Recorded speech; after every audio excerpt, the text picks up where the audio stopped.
What's good? This your boy Boss.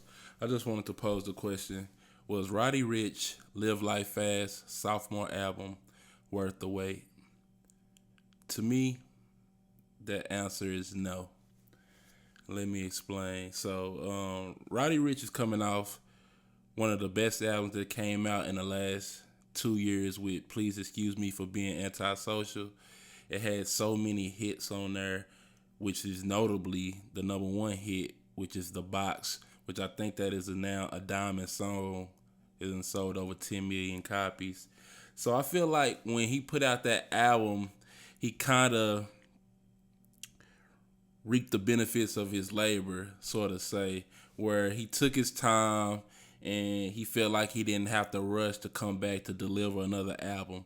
Now, in the grand scheme of things, I'm cool when an artist takes their time and puts out a good album, but at the same time, when you take 2 years and you coming off, I call it, "Please Excuse Me for Being Antisocial," a classic. I call it a classic.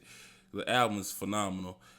When you coming off a project like that, you have a lot of high expectations to live up to in the people's eyes, and he just didn't meet that mark with this new album, "Live Life Fast."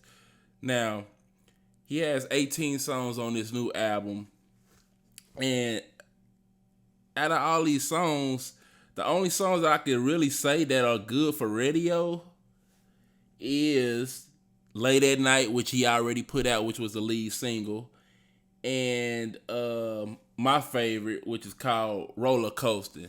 I think "Roller Coasting" is the epitome, the standard of what people look for to when they listen to Roddy Ricch.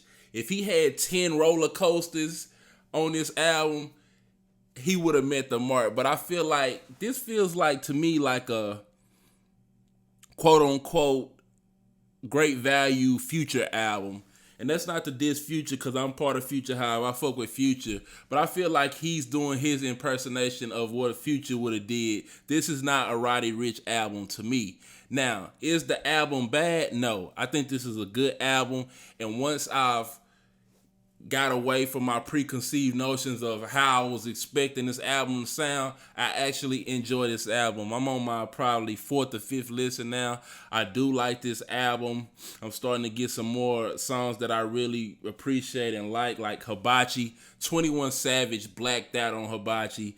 And 21 Savage on the low has really been killing all his features this year on 2021. So I'm ready for a new project from him. But to get back on the Roddy, this album was not worth a 2-year wait. And that begs to differ the artist that everybody calls the GREAT from LA, Kendrick Lamar. Kendrick Lamar hasn't dropped the album in 4 or 5 years. Everybody want to count the Black Panther soundtrack. That shit don't count. We talking about pure Kendrick Lamar albums. Only him. We're not talking about no soundtracks. We're not talking about no Lucy's. He hasn't dropped in 3 or 4 years. That builds up expectations for people. Now, like I said, it's okay to take your time if you're going to present us with a great body of work. But when you build up that time and have us pent up and waiting and salivating for that new music, and then you don't deliver, that kind of leaves a bad taste in people's mouths. So this album did not live up to the hype. It didn't live up to the wait. It wasn't worth the wait, but at the same time, it's not a bad album. It's a good album. Once you get away from having them expectations of coming out for "Please Excuse Me for Being Antisocial," I think people will enjoy this album. But what do I know? Let me know what you felt about the album down in the comments below. Do you think it's a good album? Do you think it's a mid album? Or do you think it's a trash album? Let your boy know down in the comments below. But this your boy Boss. I appreciate y'all for watching my videos. Like I always say, thank y'all, man. Make sure you hit that like button, hit the subscribe button, and don't forget to hit the bell notification so you know when your boy drop a new video. I'll catch y'all on the next one. I'm out. Peace.